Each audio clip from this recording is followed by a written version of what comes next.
অপরূপ মিডিয়া, ইসলামের আলোয় আলোকিত হোক আপনার জীবন।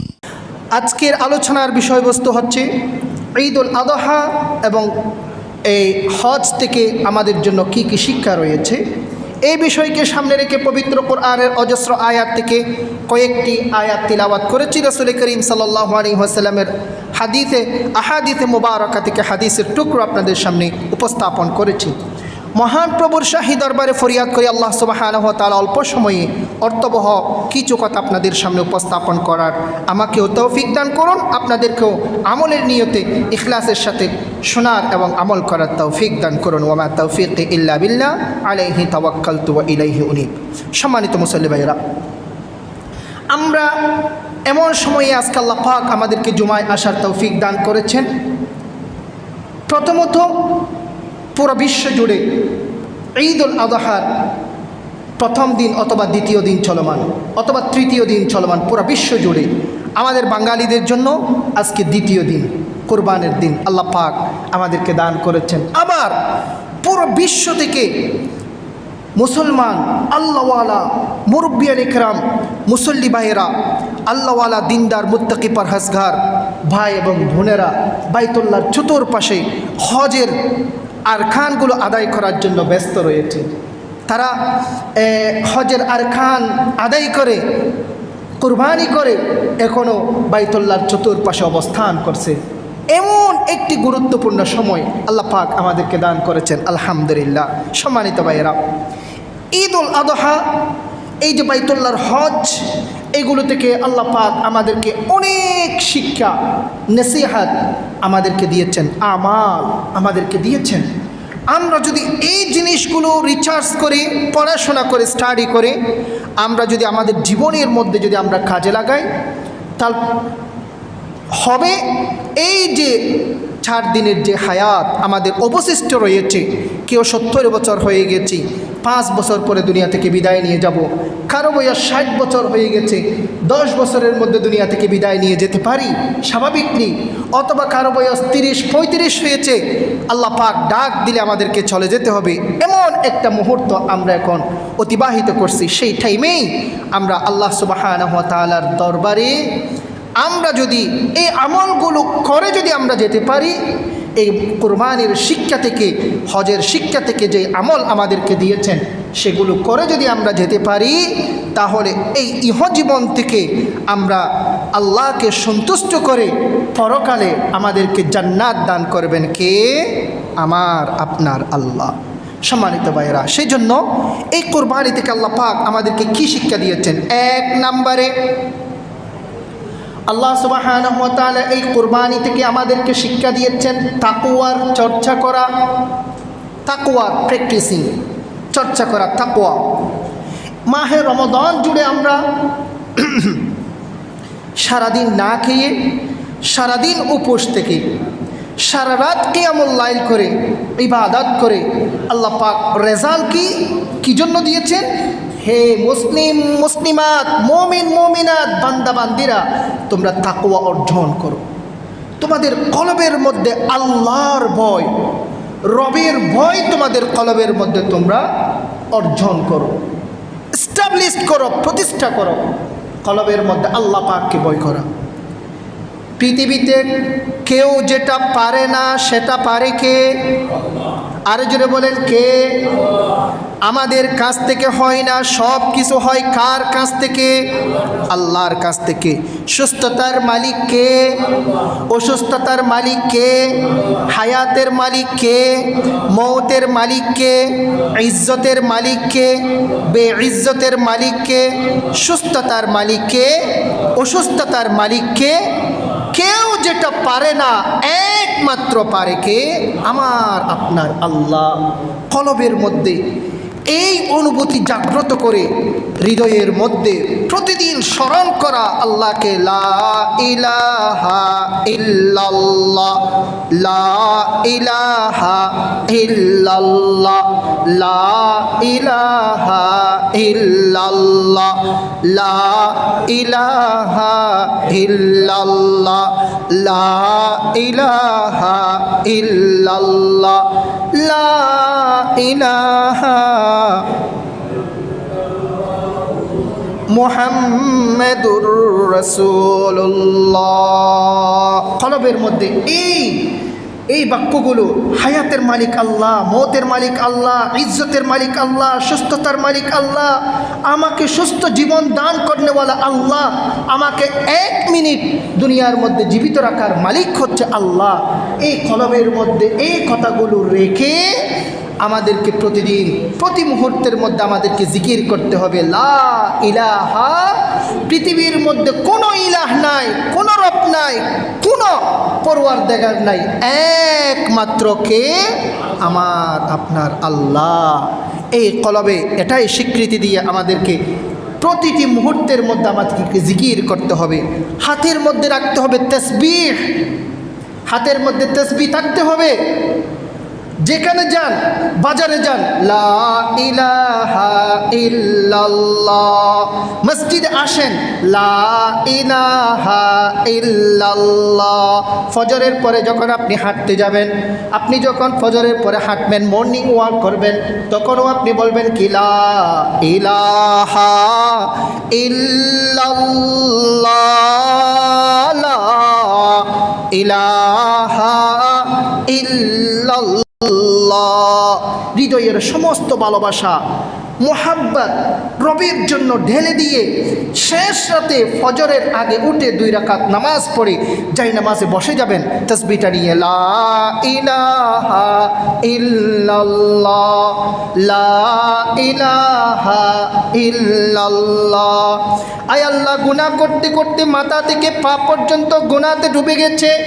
দুনিয়াতে এমন কোনো ভালো কাজ করতে পারি নাই যে ভালো কাজের উসিলা দিয়ে আপনার দরবারে দোয়া করব, আপনি দোয়াকে কবুল আর মঞ্জুর করে নেবেন আল্লাহ রব্বুল আলামিন। জিন্দেগির 70 বছর 75 বছর অতিবাহিত হয়ে গিয়েছে, 80 বছরে আমি এখন পা দিলাম, আর কয়টা মিনিট দুনিয়াতে বাঁচি আমি আপনি জানি না আল্লাহ। আয় আল্লাহ, দুনিয়া থেকে বিদায় নিয়ে যাওয়ার সময় আমার খাতমা বিল খাইর, কালিমায়ে তাইয়্যিবা লা ইলাহা ইল্লাল্লাহ পড়ে পড়ে আমি দুনিয়া থেকে বিদায় নিতে পারবো কিনা আমি জানি না রে মাওলা। এই কথা স্মরণ করে আমাদেরকে জায়নামাজে বসে তাসবিহ, এই যে তাসবিহ হাতে নিয়ে আমাদেরকে জিকির করতে হবে কি, লা ইলাহা ইল্লাল্লাহ, লা ইলাহা ইল্লাল্লাহ। এই জিকির আমাদেরকে করতে হবে, তখনই আমরা তাকওয়ার চর্চা আমাদের হবে। এই কথা স্মরণ করে রবকে সন্তুষ্ট করার জন্য, কলবের মধ্যে তাকওয়া অর্জন করার জন্য আল্লাহ সুবহানাহু ওয়া তাআলা আমাদেরকে দিয়েছেন ঈদুল আযহা, অর্থাৎ পবিত্র কুরবানি আমাদেরকে দিয়েছেন। কোথায় বলা হয়েছে? আল্লাহ সুবহানাহু ওয়া তাআলা পবিত্র কোরআনের সূরা মাইদার 27 নম্বর আয়াতে বলেছেন, واتل عليهم نبأ بني آدم بالحق إذ قربا قربانا فتقبل من أحدهما ولم يتقبل من الآخر قال لأقتلنك قال إنما يتقبل الله من المتقين। হাবিল এবং কাবিলকে আল্লাহ সুবহানাহু ওয়া তাআলা কুরবানি করার জন্য, আল্লাহ পাক পরীক্ষা করার জন্য কুরবানি করার জন্য নির্দেশ দিলেন। দুজনেই কুরবানি করেছেন। আল্লাহ পাক যে মুত্তাকি, যে পরহেজগার, আল্লাহ পাক তার কুরবানিকে কবুল করে নিলেন। আরেকজন যে বদকার, গুনাহগার, নাফরমান, আল্লাহ পাকের হুকুমকে মানে না, ইসলামকে ফলো করে না, তার কুরবানিকে আল্লাহ পাক কবুল করেন নাই। ইন্নামা ইয়াতাকাব্বালুল্লাহু, আল্লাহ পাক কবুল করে নিয়েছেন মিনাল মুত্তাকিন, মুত্তাকিনদের কুরবানিকে আল্লাহ পাক কবুল করে নিয়েছেন। তাহলে কুরবানির পেছনে, কুরবানি কবুল হওয়ার মধ্যে আল্লাহ সুবহানাহু ওয়া তাআলার পক্ষ থেকে কন্ডিশন হচ্ছে মুত্তাকি হওয়া। তাহলে কুরবানি আমাদেরকে দিয়েছেন কি জন্য? তাকওয়া চর্চা করার জন্য, তাকওয়া অর্জন করার জন্য। আল্লাহ সুবহানাহু ওয়া তাআলা সূরা হজের 27 নম্বর আয়াতে বলেছেন, লাই ইয়ানালাল্লাহা লুহুমুহা ওয়ালা দিমাউহা ওয়ালাকিন ইয়ানালুহুত তাকওয়া মিনকুম। আল্লাহ পাক বলছেন, হে মুমিন, হে মুসলিম বান্দাবান্দিরা, তোমরা একদিনে পুরো বাংলাদেশে কোটির উপরে পশু জবাই করেছে, প্রাণী জবাই করেছে আল্লাহকে সন্তুষ্ট করার জন্য। 1 কোটির উপরে। আল্লাহ সুবহানাহু ওয়া তাআলার দরবারে কি 1 কেজি মাংস বাংলাদেশ থেকে আমরা পাঠাতে পেরেছি? সব মাংস কোথায়? আমাদের বাড়িতে, গরিব মিসকিন অসহায়দের আত্মীয় স্বজনদের বাড়িতে। অথবা 1 কোটি পশু প্রাণী জবাই হয়েছে, 1 ফোঁটা রক্ত আল্লাহ সুবহানাহু ওয়া তাআলার দরবারে আমরা পৌঁছাতে পেরেছি? আল্লাহ পাকের দরকার আছে? নাই। আল্লাহ সুবহানাহু ওয়া তাআলা সূরা হজের 37 নম্বর আয়াতে বলেছেন, লা ইয়ানালাল্লাহা লুহুমুহা ওয়ালা দিমাউহা। আল্লাহ সুবহানাহু ওয়া তাআলার কাছে তোমাদের জবাইকৃত প্রাণীর জন্তুর রক্তও যাবে না, মাংসও যাবে না, কোনো কিছুই পৌঁছাবে না। কিন্তু একমাত্র আল্লাহ পাক আমাদের কাছ থেকে একটা জিনিসের পরীক্ষার জন্য এই কুরবানি দিয়েছেন। সেই জিনিসটা কি?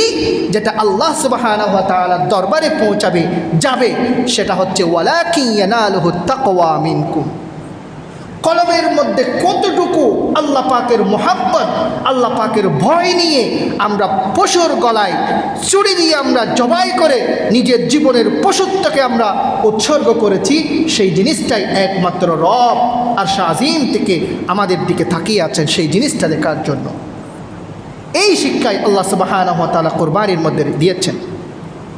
সহজে যদি বলতে যাই, সংক্ষেপে যদি বলতে যাই, এই কুরবানি থেকে আমাদের সবচেয়ে বড় শিক্ষা হচ্ছে তাকওয়া অর্জন করা।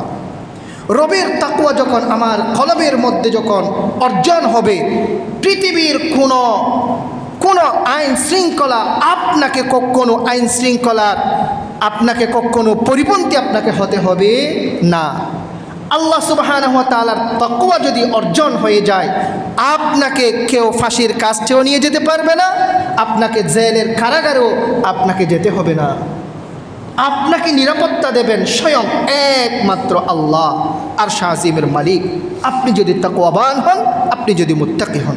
সম্মানিত ভাইরা, 2 নম্বরে ঈদুল আজহা, এই কোরবানি থেকে আমাদের জন্য শিক্ষা হয়েছে আল্লাহ সুবহানাহু ওয়া তাআলার প্রেম, ভালোবাসা, কলবের মধ্যে আল্লাহর মুহাব্বত এবং আনুগত্য, ইতাআত, বান্দেগি এবং আত্মসমর্পণ করা। এই জিনিসটা আমাদেরকে এই কোরবানি শিক্ষা দেয়। কোরবানির অন্যতম এই শিক্ষা হলো আল্লাহ সুবহানাহু ওয়া তাআলার প্রেমকে, ভালোবাসাকে জাগ্রত করা। কিভাবে? হযরত ইব্রাহিম আলাইহিস সালাম ছিলেন খলিলুল্লাহ, আমাদের নবী রসুল ছিলেন হাবিবুল্লাহ, আমাদের রসুলের উপাধি ছিলেন হাবিবুল্লাহ এবং ইব্রাহিম আলাইহিস সালামের উপাধি ছিলেন খলিলুল্লাহ। What is the difference between this? খলিলুল্লাহ এবং হাবিবুল্লাহর মধ্যে পার্থক্য কি? খলিলুল্লাহ বলা হয় যে নিজের জীবনকে রবের ভালোবাসার জন্য নিজের জীবনকে উৎসর্গ করে দিয়েছেন, সারা জীবনকে উৎসর্গ করে দিয়েছেন রবের ভালোবাসার জন্য, তাকে বলা হয় খলিলুল্লাহ। আর হাবিবুল্লাহ কাকে বলা হয়? আমাদের রব যেই বান্দাকে ভালোবাসার জন্য, যেই মহামানবকে ভালোবাসার জন্য নিজের রবের সব কিছু, সব মুজিজা দিয়ে আমাদের রবকে, আমাদের রসুলকে ভালোবাসেছেন, যে রব সমস্ত কিছু দিয়ে রসুলকে ভালোবাসবেন তাকে বলা হয় হাবিবুল্লাহ। এবং যেই ব্যক্তি সারা জিন্দেগিতে নিজের ভালোবাসা, রবের ভালোবাসার জন্য নিজের জীবনকে উৎসর্গ করে দেবেন, তাকে বলা হয় খলিলুল্লাহ। সম্মানিত ভাইয়েরা, হযরত ইব্রাহিম আলাইহিস সালাম নিজের জীবনকে উৎসর্গ করে দিয়ে নিজের প্রিয় সন্তানকে, কলিজার টুকরা সন্তানকে জবাই করার জন্য নিয়ে যাচ্ছেন, নিজের ভালোবাসার, খোদা প্রেমের, রবের মোহাব্বতের ভালোবাসার সবচেয়ে লাস্ট পর্যায়ের বহিঃপ্রকাশ করার জন্য। এখান থেকে আমাদেরকে জাগ্রত করে দেয়, আমাদের কলবের মধ্যে মোহাব্বত থাকবে একমাত্র কার? আরো জোরে বলেন কার? আমাদের হায়াতের মালিককে, কলবের মালিককে, সুস্থতার মালিককে, অসুস্থতার মালিককে, জিন্দেগির মালিককে, মওতের মালিককে আল্লাহ পাক। এই কলবের মধ্যে ভালোবাসা, মোহাব্বত থাকবে একমাত্র আল্লাহর। জান এবং মালকে একসাথে উৎসর্গ করে দিয়ে, টাকা দিয়ে আমরা জান কিনে নিয়ে এসেছি, নিজের মাল দিয়ে জান কিনে নিয়ে এসেছি, সেই জানকে আবার রবের সন্তুষ্টির জন্য নির্দিষ্ট সময়ে আমরা কোরবান করে দিয়েছি। জান এবং মাল কোরবানি দিয়ে আমাদেরকে বহিঃপ্রকাশ করেছি, আমরা প্রকাশ করেছি কি আমাদের সব কিছুর মালিক একমাত্র কে? আমাদের আল্লাহ। রবের মোহাব্বত, ভালোবাসা, এবং আনুগত্য ইতাআত। আল্লাহ পাক বলেছেন জিলহজ মাসের 10 তারিখ, 11 তারিখ, 12 তারিখ 3টা দিনই কুরবানি করবা। আমরা কি 9 তারিখ কুরবানি করেছি? না। 13 তারিখ গিয়ে কুরবানি করেছি? না। ইতাআত এটাকে বলা হয় আনুগত্য। আল্লাহ পাকের আমরা আনুগত্য করেছি এবং আত্মসমর্পণ আমরা করেছি। আমাদেরকে নাম রেখেছেন মিল্লাত আবিকুম ইব্রাহিম হুয়া সাম্মাকুমুল মুসলিমিন। মুসলমান শব্দের অর্থ হচ্ছে আত্মসমর্পণ করা। আত্মসমর্পণ, রবের দরবারে গিয়ে আমরা আত্মসমর্পণ করেছি। হে রব, আপনি আমাদেরকে ওয়াজিব করেছেন নির্দিষ্ট সময়ে আমাদেরকে পশু কিনে, মাল দিয়ে, জান কিনে আপনার দরবারে জবাই করার জন্য আমাদেরকে হুকুম দিয়েছেন। আমরা সেই হুকুমের পালনের জন্য আমরা নির্দিষ্ট সময়ে আমরা কোরবান করেছি, আত্মসমর্পণ আমরা করেছি। এই জিনিসগুলো আমাদেরকে শিক্ষা দেয় এই কোরবানি থেকে। তাহলে 2 নম্বরে আমরা শিক্ষা পেয়েছি আল্লাহ পাকের ভালোবাসা, মুহাব্বত, আনুগত্য, ইতাআত এবং আত্মসমর্পণ করা। এই জিনিসগুলো আল্লাহ সুবহানাহু ওয়া তাআলা আমাদেরকে দেখিয়েছেন এবং এটার বহিঃপ্রকাশ আমরা হযরত ইসমাঈল আলাইহিস সালামের ঘটনার মধ্যে আমরা পেয়েছি। ইয়া বুনাইয়া ইন্নী আরা ফিল মানামি আন্নী আযবাহু ফানজুর মাযা তারা ক্বালা ইয়া আবাতি ফাআল মা তু'মার সাতাজিদুনি ইনশাআল্লাহু মিনাস সাবিরিন। কিভাবে এই যে ইতাআত আনুগত্য করতে পারে। নিজের স্ত্রীয় সন্তানকে গিয়ে যখন ইব্রাহিম আলাইহিস সালাম বলেছেন, এ আবুনাইয়া, হে আদরের সন্তান, কলিজার টুকরা, আমি স্বপ্নে দেখেছি ইন্নী আরা ফিল মানামি আন্নী আযবাহু, আব্বু আমি তোমাকে জবাই করে দিচ্ছি, আমি স্বপ্নে দেখেছি। ফানজুর মাযা তারা, আব্বাজান আপনার কি ওপিনিয়ন, মতামত, আপনার মতামত একটু আমাকে জানান আমার জন্য যাতে সহজ হয়। আমি কি এই স্বপ্নের বাস্তবায়ন আমি কি আদৌ করতে পারবো দুনিয়ার বুকে? কে বলছে 85 বছর, 86 বছর, 90 বছরের বয়স্ক বাবা 8 বছর 7 বছরের সন্তানকে জবাই করে দেবে? পৃথিবীর মধ্যে এমন একটা ঘটনা দেখেন আল্লাহ পাক কিভাবে আমাদের থেকে পরীক্ষা নিতে পারে, জবাই করে দেবে।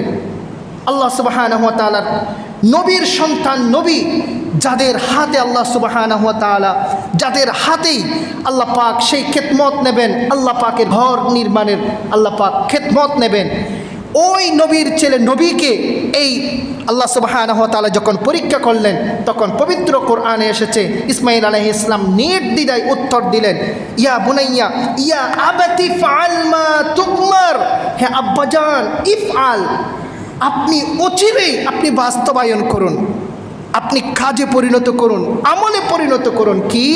মা তু'মার, আপনি যেটার উপর নির্দেশিত হয়েছেন, আপনার রবের পক্ষ থেকে যে কাজের উপর আপনি নির্দেশিত হয়েছেন, আমাকে জবাই করার জন্য আপনি নির্দেশ পেয়েছেন, আপনি অতি সত্বর অচিরেই কোনো টাইম পাস না করে আপনি বাস্তবায়ন করুন। জোরে বলেন সুবহানাল্লাহি ওয়া বিহামদিহি।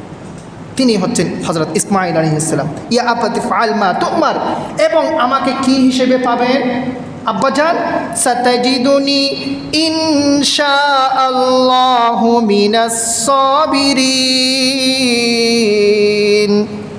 আমি ইসমাঈলকে আপনি পৃথিবীর বুকে সবচেয়ে বড় ধৈর্য ধারণকারী হিসেবে আপনি আব্বাজান পাবেন। এটাকে বলা হয় ইতাআত, আনুগত্য। পরীক্ষা, বাবার ছেলে বাবা, নবীর ছেলে নবী, আমাদের মতো মানুষ নয়। এরপরে গিয়ে হযরত ইসমাঈল আলাইহিস সালাম বলেছেন, আব্বাজান, তাফসীরের মধ্যে এসেছে, আব্বাজান আপনার তো অনেক কষ্ট হবে, আমাকে জবাই করার সময় যদি আমার হাত পা নাড়াচাড়া করি তাহলে আমার পা আপনার পায়ে লাগতে পারে, আপনার গায়ে লাগতে পারে, আমার হাত দিয়ে আমি কলা চেপে ধরতে পারি যাতে আপনি জবাই না করতে পারেন, অনিচ্ছায় এরকম হতে পারে। একটা কাজ করেন আব্বাজান, পেছন দিকে আমার 2টা হাতকে নিয়ে গিয়ে সুন্দর করে শক্ত করে বেঁধে ফেলেন এবং আমার পা 2টাকে খুব ভালো করে বেঁধে ফেলেন, যাতে আমি নড়াচড়া করার সময়, জবাই করার পরে নড়াচড়া করার সময় আপনার গায়ে যাতে আমার কোনো অঙ্গ প্রত্যঙ্গ পা না লাগে। সে সন্তান বলছে সুবহানাল্লাহি ওয়া বিহামদিহি। এমনি ইসলাম পৃথিবীর বুকে স্টাবলিশড হয় নাই, এত ত্যাগ তিতিক্ষার বিনিময়ে আমাদের কাছে এই ইসলাম এসেছে, এত পরীক্ষার বিনিময়ে এই ইসলাম আমাদের কাছে এসেছে। সম্মানিত ভাইয়েরা, পৃথিবীর বুক থেকে এই ইসলামকে নিমিষেই আপনারা মুছে দিতে চাইবেন, আমল না করার মাধ্যমে অথবা ইসলামকে ব্ল্যাকমেইল করে অথবা ইসলামকে বিরুদ্ধে বিভিন্ন ধরনের ঠেক লাগিয়ে জঙ্গিবাদ সন্ত্রাসবাদ বলে বলে ইসলামকে মুহূর্তের মধ্যে পৃথিবীর বুক থেকে ধ্বংস করে দিতে চাইবেন, কখনো পারা যাবে? কখনো পারা যাবে না। কারণ ইসলামকে পৃথিবীর বুকে এস্টাবলিশ করেছেন কে? আমার আপনার আল্লাহ। এই ইসলামকে দুনিয়ার বুকে সংরক্ষণ করবেন একমাত্র কে? আমার আপনার আল্লাহ। ইসলামের বিরুদ্ধে অনেকেই দাঁড়িয়েছে, ইসলামের বিরুদ্ধে অনেকেই দাঁড়িয়েছে। দিন শেষে গিয়ে যারা ইসলামের বিরুদ্ধে দাঁড়ায় তারাই শেষ হয়ে যায়, কিন্তু ইসলাম আগের চেয়ে আরও বেশি দুনিয়ার মধ্যে এস্টাবলিশড হয়ে যায়, প্রচার এবং প্রসার লাভ করে। সুবহানাল্লাহি ওয়া বিহামদি। সম্মানিত ভাইয়েরা, তাহলে ইসমাইল আলাইহিস সালাম, ইব্রাহিম আলাইহিস সালামের সেই কুরবানি থেকে আমরা পেয়েছি আল্লাহ সুবহানাহু ওয়া তাআলার ভালোবাসা, আনুগত্য, ইতাআত এবং আত্মসমর্পণের মেসেজ আমরা পেয়েছি। আমাদেরকে এই কাজগুলো আমাদেরকে আমলে পরিণত করতে হবে আমাদের জীবনের মধ্যে। আমরা যখন এগুলো করব তখন আমার অভ্যন্তরীণ আমার কলব আস্তে আস্তে আলোকিত হবে, পরিবর্তন হবে, আলোকিত হবে। আপনি একজন মুত্তাকি হয়ে রবকে সন্তুষ্ট করে আমরা দুনিয়া থেকে বিদায় নিয়ে আমরা পরকালে জান্নাতে যেতে পারবো ইনশাআল্লাহ। 3 নম্বরে এই কুরবানি থেকে আমাদের জন্য শিক্ষা রয়েছে ধৈর্য, অবিচলতা, ত্যাগ, তিতিক্ষা। এই জিনিসগুলো আমরা কুরবানি থেকে আমরা শিক্ষা পেয়ে থাকি। এই ইসমাইল আলাইহিস সালামের এই যে ঘটনা থেকে আমরা ইসমাইল আলাইহিস সালামকে যখন জবাই করতে নিয়ে যাচ্ছেন তখন ইসমাইল আলাইহিস সালামের ওপিনিয়ন, মতামত যখন জানতে চেয়েছেন ইব্রাহিম আলাইহিস সালাম বাবা, ইসমাইল আলাইহিস সালাম একটা শব্দ দিয়ে বাবাকে সব কিছু বুঝিয়ে দিয়েছেন। যেই রকম ইসমাইল আলাইহিস সালামের মুখ থেকে বের হয়েছিল, প্রকাশ পেয়েছিল সেন্টেন্স, বাক্য, ঠিক তদ্রূপ অবিকল আল্লাহ সুবহানাহু ওয়া তাআলা পবিত্র কোরআনের মধ্যে নাজিল করেছেন। বলে দিয়েছেন কি, ইয়া আবাতি ফাআল মা তুমার সাতাজিদুনি ইনশাআল্লাহু মিনাস সাবিরিন। হে আব্বাজান, আপনি যা নির্দেশিত হয়েছেন বাস্তবায়ন করুন, আমাকে পাবেন সবচেয়ে বেশি পৃথিবীর বুকে ধৈর্য ধারণকারী হিসেবে। যেটা বলেন সুবহানাল্লাহি ওয়া বিহামদি। তাহলে এই কাজ থেকে, এখান থেকেই আমরা মেসেজ পেয়ে থাকি। তাহলে এই কুরবান আমাদেরকে শিক্ষা দেয় কি? ধৈর্য ধারণ করা। কোনো বিপদ যখন আসবে, কোনো একটা মুসিবত যখন আসবে, তাহলে আমরা ভেঙ্গে পড়ব না। ভেঙ্গে পড়ার শিক্ষা ইসলাম আমাদেরকে দেয় নাই। কোনো একটা বেলা মুসিবত যখন আমাদের সম্মুখীন হব, ভেঙ্গে পড়ব না। আমাদেরকে বেলা মুসিবতের সময়, আমাদেরকে পরীক্ষার সম্মুখীন যখন আমরা হতে যাব, তখন আমাদেরকে সবচেয়ে বড় করতে হবে কি? সবর। আল্লাহ সুবহানাহু ওয়া তাআলা পবিত্র কোরআনে বলেছেন, ইন্নাল্লাহা মা'আস সাবিরিন। আল্লাহ সুবহানাহু ওয়া তাআলা রয়েছেন ধৈর্য ধারণকারীদের সাথে। যারা বলেন সুবহানাল্লাহি ওয়া বিহামদি। সম্মানিত ভাইয়েরা, আরেক জায়গায় আল্লাহ সুবহানাহু ওয়া তাআলা বলেছেন কি, ইন্নামা ইউআফফাস সাবিরুনা আজরাহুম বিগাইরি হিসাব। যারা বিপদ যখন আসবে, পরীক্ষার সম্মুখীন যখন হবে, তখন যদি ধৈর্য ধারণ করতে পারে, ধৈর্য ধারণ করেন, আল্লাহ সুবহানাহু ওয়া তাআলা তাকে বিগৈরি হিসাব আল্লাহ সুবহানাহু ওয়া তাআলা তাকে প্রতিদান দান করবেন। জোরে বলেন সুবহানাল্লাহ। সম্মানিত ভাইয়েরা, সেজন্য তাহলে আমাদেরকে এই কুরবানি থেকে আল্লাহ সুবহানাহু ওয়া তাআলা আমাদেরকে শিক্ষা দিয়েছেন ধৈর্য ধারণ করার, বিপদের মধ্যেও ভেঙ্গে না পড়ে অটল অবিচল থাকার শিক্ষা, এবং ত্যাগ যত পারেন তত ত্যাগ দেওয়ার শিক্ষা আল্লাহ পাক আমাদেরকে এই কুরবানির মধ্যে শিক্ষা দিয়েছেন। 4 নম্বরে আল্লাহ সুবহানাহু ওয়া তাআলার ফয়সালার উপর আস্থা রাখা, সন্তুষ্ট রাখা। এই কুরবানি থেকে আমাদেরকে শিক্ষা দিয়েছেন আল্লাহ সুবহানাহু ওয়া তাআলা যেই আমাদেরকে নির্দেশনা দিয়েছেন, হুকুম দিয়েছেন, এটার উপর আস্থা রাখতে হবে, আমাদেরকে সন্তুষ্ট হতে হবে। হযরত ইব্রাহিম আলাইহিস সালাম,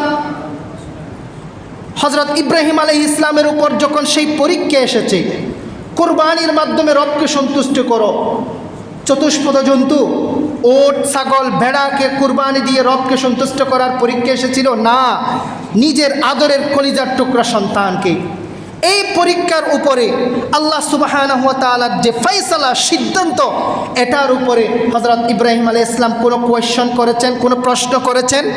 না ইয়া রাব্বুল আলামিন, আপনি আমাকে নবী বানিয়েছেন তা ঠিক আছে, কিন্তু এত বড় প্রশ্ন আমাকে কেন দিলেন? আমার নিজের কলিজার টুকরা সন্তান ৮৬ বছর বয়সে ৮৬ বছর কান্নাকাটি করে একটা সন্তান পেয়েছি, পুরুষ একটা ছেলে বাচ্চা পেয়েছি, সেই বাচ্চাকে জবাই করে দেওয়ার জন্য এত বড় পরীক্ষা আমাকে কেন দিলেন? এরকম কোনো কোয়েশ্চন করেছে? না।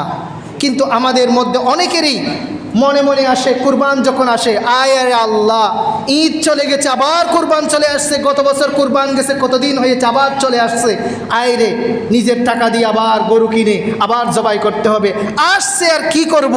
আল্লাহ পাকের আল্লাহর হুকুম, দুনিয়ার যেহেতু আসি, গড়া তো করিব, ছোট লেড়া হ্যাংলা হালকা পাতলা ২০,০০০ টাকা ৩০,০০০ টাকা দিয়ে গরু একটা ক্রয় করে কিনে এনে জবাই করে দেয় ৭ জনে বাঘ দিয়ে, করে কিনা? মোটামুটি হুকুম পালন করার জন্য না।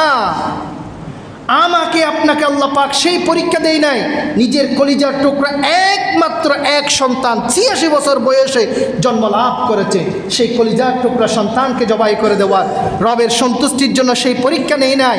সামান্য কিছু পকেটের টাকা দিয়ে সুন্দর একটা জান কিনে এনে, পশু কিনে এনে জবাই করে রবের সন্তুষ্টি অর্জন করার জন্য আমাদেরকে বলেছেন। আল্লাহ পাক যেই আমাদেরকে নির্দেশনা দিয়েছেন সেটার উপর সন্তুষ্ট এবং আস্থা আমাদেরকে রাখতে হবে, এই শিক্ষা আমাদেরকে কুরবানি থেকে আল্লাহ পাক দিয়েছেন। ৫ নম্বরে আমাদের জন্য এই কুরবানি থেকে আমাদের জন্য শিক্ষা হয়েছে, শিক্ষা হচ্ছে তাওহীদের অনুপ্রেরণা পুনর্জীবিত করা, বারবার আমাদেরকে তাওহীদের চেতনা কলবের মধ্যে লালন করা। কারণ এই হজের মধ্যে আল্লাহ সুবহানাহু ওয়া তাআলা একটা তালবিয়া শিক্ষা দেয়। হজের মধ্যে যারা বাইতুল্লাহর চতুর্পাশে যারা তাওয়াফ করবে, যারা সাই বাইনা সাফা ওয়াল মারওয়া করবে, তারা একটা দোয়া পড়ে, কি বলে? পড়েন তো আমার সাথে সাথে, লাব্বাইক আল্লাহুম্মা লাব্বাইক লাব্বাইক লা শারীকা লাক লাব্বাইক ইন্নাল হামদা ওয়ান নি'মাতা লাকা ওয়াল মুলক লা শারীকা লাক লাব্বাইক আল্লাহুম্মা লাব্বাইক। এ আল্লাহ, আমি হাজির, দুনিয়ার সব কিছুকে ছেড়ে দিয়ে তোমার দরবারে এসে আমি হাজির হয়েছি। লাব্বাইক আল্লাহুম্মা লাব্বাইক লাব্বাইক লা শারীকা লাক লাব্বাইক। হে রব্বুল আলামিন, আমি যে আপনার দরবারে এসে হাজির হয়েছি, লা শারীকা লাক, আপনার দ্বিতীয় কোনো শরীক আছে নাই। তাহলে তাওহীদের সেখানে আমরা স্বীকৃতি দিয়েছি। এরপরে ইন্নাল হামদা ওয়ান নি'মাতা লাক, সমস্ত প্রশংসা আপনার, সমস্ত নিয়ামত আপনারই, এবং ওয়াল মুলক, সমস্ত কিছুর বাদশা হচ্ছেন আপনি, লা শারীকা লাক, আপনার কোনো সমকক্ষ কেউ আছে নাই। সেই জায়গায় আল্লাহ পাক আমাদেরকে শিক্ষা দিয়েছেন তাওহীদের মেসেজ আমাদেরকে পুনর্জীবিত করার জন্য, জাগ্রত করার জন্য। একইভাবে আমরা যখন আবার এই যে কুরবানি করি, কুরবানির সময় আল্লাহ সুবহানাহু ওয়া তাআলা আমাদেরকে তাকবীরে তাশরিক শিক্ষা দিয়েছেন। বলেন তো কি? আল্লাহু আকবার আল্লাহু আকবার লা ইলাহা ইল্লাল্লাহু আল্লাহু আকবার ওয়ালিল্লাহিল হামদ। এখানেও আমাদেরকে তাওহীদের একত্ববাদী রবের আমাদেরকে শিক্ষা দিয়েছেন কি? আল্লাহু আকবার আল্লাহু আকবার, আল্লাহ আপনি সবচেয়ে বড়, আপনি সবচেয়ে বড়। আল্লাহু আকবার আল্লাহু আকবার লা ইলাহা ইল্লাল্লাহু আল্লাহু আকবার। কোনো ইলাহ নাই, কোনো রব নাই, কোনো পরওয়ারদিগার নাই, একমাত্র আপনি হচ্ছেন ইলাহ, আপনি হচ্ছেন রব। কোনো রবের সমকক্ষ কেউ নাই, শরীক কেউ নাই, একমাত্র আপনি রব, আপনি সবচেয়ে বড়। সুবহানাল্লাহি ওয়া বিহামদিহি। এই মেসেজ তাওহীদের বার্তা আমাদেরকে সব সময়, এখানেও আল্লাহ সুবহানাহু ওয়া তাআলা সেই মেসেজ দিয়েছেন। তাহলে এই কুরবানি থেকে, হজ থেকে আমাদের ৫ নম্বরের শিক্ষা হচ্ছে কি? তাওহীদের প্রেরণাকে পুনর্জীবিত করা, বারবার জাগ্রত করা, জিকির করা, আজকার করা, মেসেজ দেওয়া, এইগুলো বলে বলে সব সময় আমাদের কলবকে জাগ্রত রাখার শিক্ষা আমাদেরকে দিয়েছেন কে? আল্লাহ সুবহানাহু ওয়া তাআলা। ৬ নম্বরে কুরবান থেকে আমাদের জন্য শিক্ষা রয়েছে তাকবীরের চেতনাকে আল্লাহ সুবহানাহু ওয়া তাআলার কাছে জাগ্রত রাখা, তাকবীরের চেতনাকে। এটাই আল্লাহ সুবহানাহু ওয়া তাআলা পবিত্র কোরআনে বলেছেন, কাযালিকা সাখখারাহা লাকুম লিতুকাব্বিরুল্লাহা আলা মা হাদাকুম ওয়া বাশশিরিল মুহসিনিন। এভাবেই তিনি কুরবানির প্রাণীকে তোমাদের অধীন করে দিয়েছেন যাতে তোমরা আল্লাহর তাকবীর বলতে পারো। এজন্যই তিনি তোমাদের পথ প্রদর্শন করেছেন হাদাকুম, আর তুমি সুসংবাদ দিয়ে দাও সৎ কর্মশীলদেরকে। সুবহানাল্লাহি ওয়া বিহামদিহি। এখানেই বলা হয়েছে কাযালিকা সাখখারাহা লাকুম লিতুকাব্বিরুল্লাহ, আল্লাহ সুবহানাহু ওয়া তাআলার তাকবীরকে পুনর্জীবিত করা, পুনর্জাগরণ করা, বারবার তাকবীর দেওয়া, আল্লাহু আকবার আল্লাহু আকবার আল্লাহু আকবার আল্লাহু আকবার লা ইলাহা ইল্লাল্লাহ আল্লাহু আকবার বলে রবের তাকবীরকে পুনর্জীবিত করা। তাকবীরকে যে আমাদেরকে বেশি বেশি তাকবীর দিতে হবে, এটাকে জাগরণ করার, জাগ্রত করার আমাদেরকে সেই চেতনা আমাদেরকে এই কোরবানির মধ্যে শিক্ষা দিয়েছেন কে? একমাত্র আল্লাহ সুবহানাহু ওয়া তাআলা। সম্মানিত ভাইয়েরা, 7 নম্বরে আমাদের জন্য রয়েছেন এই কোরবানি থেকে অসহায় যারা আছে তাদের প্রতি সহমর্মিতা করা। অসহায়, দরিদ্র, অনাথ, গরিব, মিসকিন যারা আছে তাদেরকে এই কুরবানির সময় আমরা আমাদের আনন্দকে আমরা ভাগাভাগি করে নিই। আমরা আমাদের গরিব, অসহায়, মিসকিন অনেকেই যখন আমাদের কাছে আসে তাদেরকে টাকা দিয়ে, পয়সা দিয়ে, কুরবানি করার জন্য অর্থ দিয়ে, অথবা তাদেরকে আমরা যে কুরবানি করেছি সেখান থেকে মাংস দিয়েও আমরা আমাদের আনন্দের মধ্যে আমরা ভাগাভাগি করে নিই। এই যে গরিব মিসকিনদের কাজে আসা, অসহায়দের পাশে দাঁড়ানোর এই মেসেজ বার্তা আমাদেরকে শিক্ষা দেয় এই কোরবান। সুবহানাল্লাহি ওয়া বিহামদিহি। আরেকটা জিনিস 8 নম্বরে আমাদের জন্য শিক্ষা রয়েছেন এই কোরবানি থেকে, আমাদের জন্য শিক্ষা রয়েছেন আত্মীয়তার বন্ধন। আত্মীয়তার বন্ধন আল্লাহ রসুল সাল্লাল্লাহু আলাইহি ওয়াসাল্লাম হাদিস শরীফে বলেছেন, রসুল আকরাম সাল্লাল্লাহু আলাইহি ওয়াসাল্লাম হাদিস শরীফে বলেছেন, তোমরা কি দুনিয়ার মধ্যে বেশি দিন বাঁচতে চাও? আল্লাহ রসুল সাল্লাল্লাহু আলাইহি ওয়াসাল্লামের কাছে গিয়ে এক সাহাবী জিজ্ঞেস করলেন, ইয়া রাসূলুল্লাহ, আমি দুনিয়াতে বেশি দিন বাঁচতে চাই, আমি দুনিয়াতে বেশি দিন হায়াত পেতে চাই, হায়াত বেশি দিন পেতে চাই। আল্লাহ রসুল সাল্লাল্লাহু আলাইহি ওয়াসাল্লামকে জিজ্ঞেস করলেন, ইয়া রাসূলুল্লাহ, আমি কী কাজটা করব? ইয়া রাসূলুল্লাহ, আমি কী আমলটা করলে আমি দুনিয়াতে বেশি হায়াত পাবো?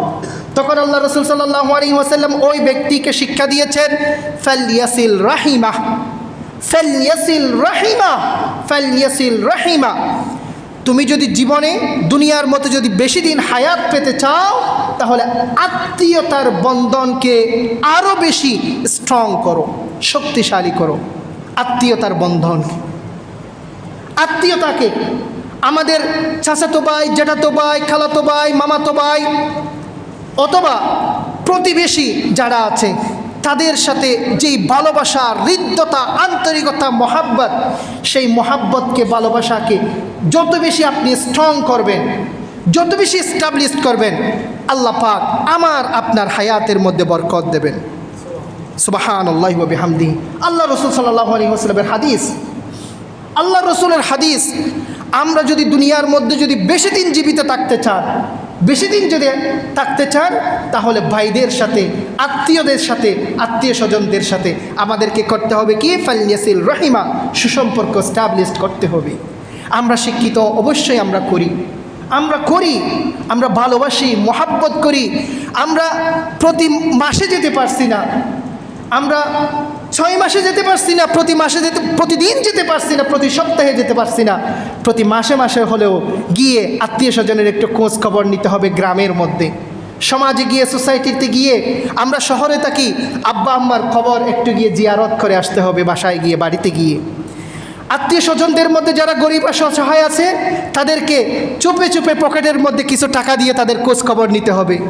ওই যে আমার মামাতো ভাইয়ের একটা ছেলে ছিল, ও কী অবস্থায় আছে?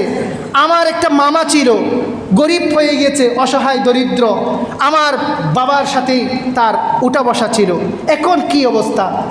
85 বছর বয়স হয়ে গিয়েছে, তার কাছে ঈদের সময়, কোরবানের সময় কিছু হাদিয়া পৌঁছাই। এটাই হচ্ছে ফালইয়াসিল রাহিমা, সেলাই রহমি, আত্মীয়তার বন্ধন, ভালোবাসা করা, মহাব্বত করা। আমাদের মধ্যে অনেকেই ভুলে যায়, এগুলো করি না। আমরা যখন শহরে শহরের মধ্যে যখন আমরা এস্টাবলিশড হয়ে যাই, আমার অনেকে আল্লাহ পাক যখন আমাকে টাকা পয়সা অর্থ সম্পদ দেয়, তখন আত্মীয় স্বজনের খবর নেওয়ার সুযোগ থাকে না, অথবা এত বেশি ব্যস্ত হয়ে যায়, এত বেশি ব্যস্ততা, আত্মীয় স্বজনের খবর নেওয়ার সুযোগ আমাদের থাকে না। না, এটা করা যাবে না। আল্লাহ রসুল সাল্লাল্লাহু আলাইহি ওয়াসাল্লাম এই কুরবানির মাধ্যমে আমাদেরকে এটার একটা মেসেজ, বার্তা আমাদেরকে শিক্ষা দিয়েছেন, আত্মীয় স্বজনদের খবর নেওয়া। এই জন্যই তো কুরবানির মাংসের মধ্যে কয়টা ভাগ করার বন্টন বলেছেন, রয়েছে 3 ভাগ। 1 ভাগ হচ্ছে নিজের, আরেক ভাগ হচ্ছে এতিম অসহায় গরিব মিসকিন যারা আছে তাদের, আরেক ভাগ হচ্ছে আত্মীয় স্বজনদেরকে দেওয়া। কাঁচা মাংস দিয়ে ভালোবাসার বন্ধনে আবদ্ধ হবেন, খোঁজ খবর নেবেন, অথবা রান্না করে মাংস, এই যে আপনার তরকারি দিয়ে খাবারের আয়োজন করে বাসায় দাওয়াত দিয়ে, অথবা তাদের কাছে পাঠিয়ে আপনারা আত্মীয় স্বজনের খবর নেবেন। এটার শিক্ষা এই কুরবানি আমাদেরকে দিয়েছেন। সম্মানিত ভাইয়েরা, আমরা পারবো তো ইনশাআল্লাহ? আল্লাহ পাক এই আমলটা যদি আপনারা করতে পারেন, এটা যদি আমরা করতে পারি, সেলাই রহমি, আত্মীয়তার বন্ধন, ভালোবাসার বন্ধন, আত্মীয়তার বন্ধনকে যদি আপনারা ধরে রাখতে পারেন, অবশ্যই অবশ্যই আল্লাহ সুবহানাহু ওয়া তাআলা আমাদের হায়াতের মধ্যে বরকত দান করবেন অবশ্যই। এটা রাসূল করিম সাল্লাল্লাহু আলাইহি ওয়াসাল্লামের অনেক হাদিস থেকে এটা প্রমাণিত। আল্লাহ রসুল সাল্লাল্লাহু আলাইহি ওয়াসাল্লাম সরাসরি বলেছেন ফালইয়াসিল রহিমা, এবং এরপরে গিয়ে আল্লাহ রসুল সাল্লাল্লাহু আলাইহি ওয়াসাল্লাম বলেছেন, যারা কেতায়ে রহমি করবে, আত্মীয়তার সম্পর্ককে যারা ছিন্ন করবে, আল্লাহ সুবহানাহু ওয়া তাআলা তাদের জন্য রেখেছেন জাহান্নাম। ওয়াঈদও দিয়েছেন, ভয়ও আমাদেরকে দেখিয়েছেন। যেমন লা ইয়াদখুলুল জান্নাতা জাসাদুন গুযিয়া বিল হারাম, এবং যে যারা হারাম রিজিক ভক্ষণ করবে তারা কখনো জান্নাতে যেতে পারবে না। এইরকম হাদিসও যেরকম এসেছেন, যারা কেতায়ে রহমি করবেন তাদেরকে আল্লাহ সুবহানাহু ওয়া তাআলা জান্নাত না দিয়ে তাদেরকে জাহান্নাম তাদের ঠিকানা হবে। একথাও আল্লাহ রসুল সাল্লাল্লাহু আলাইহি ওয়াসাল্লাম বলেছেন। সম্মানিত ভাইয়েরা, পরীক্ষিত আমল, আমরা আত্মীয়তার সাথে আত্মীয়তার বন্ধনকে আরও বেশি এস্টাবলিশড করব, খোঁজ খবর নেব আত্মীয় স্বজনদের। আমাদের হায়াতের মধ্যে, রিজিকের মধ্যে, আমলের মধ্যে বরকত দান করবেন কে? আরে জোরে বলেন কে? সম্মানিত ভাইয়েরা, তাহলে সংক্ষেপে আজকে আমরা কুরবানি থেকে আমরা আমাদের শিক্ষা, হজ থেকে কুরবানি থেকে আমরা শিক্ষা পেয়েছি কি? 1 নম্বরে তাকওয়া অর্জন করা, তাকওয়ার চর্চা করা। 2 নম্বরে আমাদের কুরবান এবং এই যে হজ থেকে আমরা শিক্ষা পেয়েছি আল্লাহ সুবহানাহু ওয়া তাআলার প্রেম, আনুগত্য এবং আত্মসমর্পণ আমরা করা, এই জিনিসটা আমাদেরকে শিক্ষা দিয়েছেন। 3 নম্বরে ধৈর্য, অবিচলতা, ত্যাগ তিতিক্ষা আমাদেরকে কলবের মধ্যে রাখা, এই জিনিসটা আমাদেরকে শিক্ষা দিয়েছেন এই কুরবানি এবং হজ। 4 নম্বরে আমরা পেয়েছি আল্লাহ সুবহানাহু ওয়া তাআলার ফয়সালার উপর আস্থা রাখা এবং সন্তুষ্ট থাকা। 5 নম্বরে তাওহীদের প্রেরণা আমাদের কলবের মধ্যে পুনর্জীবিত করার শিক্ষা আমাদেরকে এই কুরবানি এবং হজ দিয়েছেন। 6 নম্বরে তাকবীরের চেতনা আমাদেরকে শিক্ষা দিয়েছেন। 7 নম্বরে অসহায়দের পাশে দাঁড়ানোর শিক্ষা, সহমর্মিতার শিক্ষা আমাদেরকে দিয়েছেন। 7 নম্বরে আত্মীয়তার সম্পর্ককে এস্টাবলিশড করা, আরও বেশি পুনর্জীবিত করার শিক্ষা এই কুরবানি থেকে আমরা শিক্ষা পাই। আল্লাহ সুবহানাহু ওয়া তাআলা আমাদেরকে এই আমলগুলো করে আমাদের জিন্দেগিকে আরও বেশি উন্নত করার এবং আমাদেরকে একজন মুত্তাকি হয়ে দুনিয়া থেকে বিদায় নেওয়ার তৌফিক দান করুন। ওয়া মা তৌফিকি ইল্লা বিল্লাহ আলাইহি তাওয়াক্কালতু ওয়া ইলাইহি উনীব। আসসালামু আলাইকুম। অপরূপ মিডিয়া, ইসলামের আলোয় আলোকিত হোক আপনার জীবন।